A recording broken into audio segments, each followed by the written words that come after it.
সম্পূর্ণ নতুন পদ্ধতিতে বানানো তাল ক্ষীর বানানো যতটা সহজ, খেতে কিন্তু ভীষণই সুস্বাদু।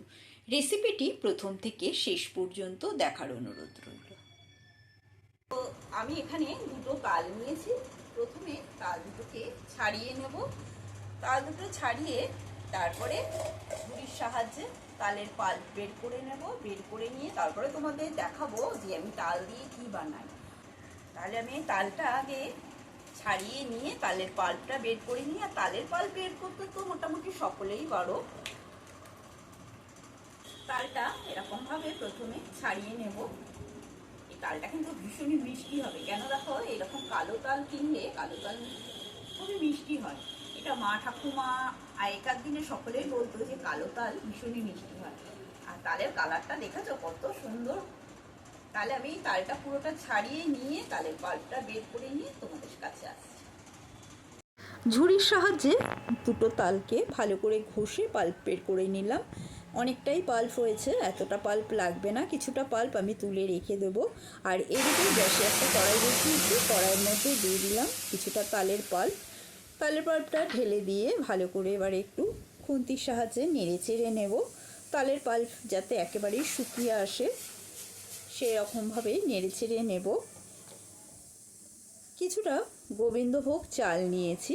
গোবিন্দভোগ চালটা মিক্সার জারে দিয়ে একটু পেস্ট বানিয়ে নেব। আর এদিকে পুরো দেখো তালের পাল্পটা শুকিয়ে এসেছে।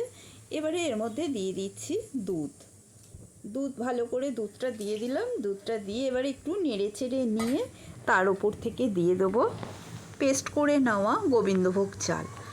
গোবিন্দভোগ চালটা দিয়ে কন্টিনিউ কিন্তু নেড়ে যেতে হবে, না হলে নিচে লেগে ধরতে পারে। ভালো করে নেড়ে চেড়ে নিতে হবে।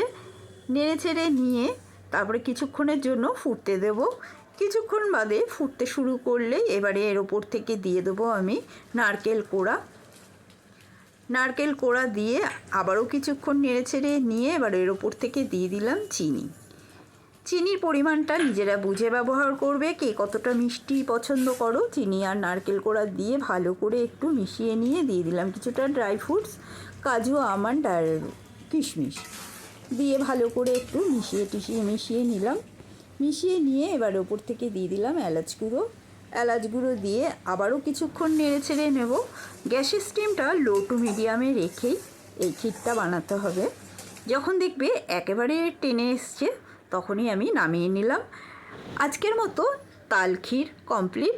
আশা করি রেসিপিটি তোমাদের প্রত্যেকেরই ভালো লেগেছে। ভালো লাগলে প্রত্যেকবারের মতো কমেন্ট করে জানাবে, একটা লাইক দিয়ে দেবে, বেশি বেশি করে শেয়ার করে।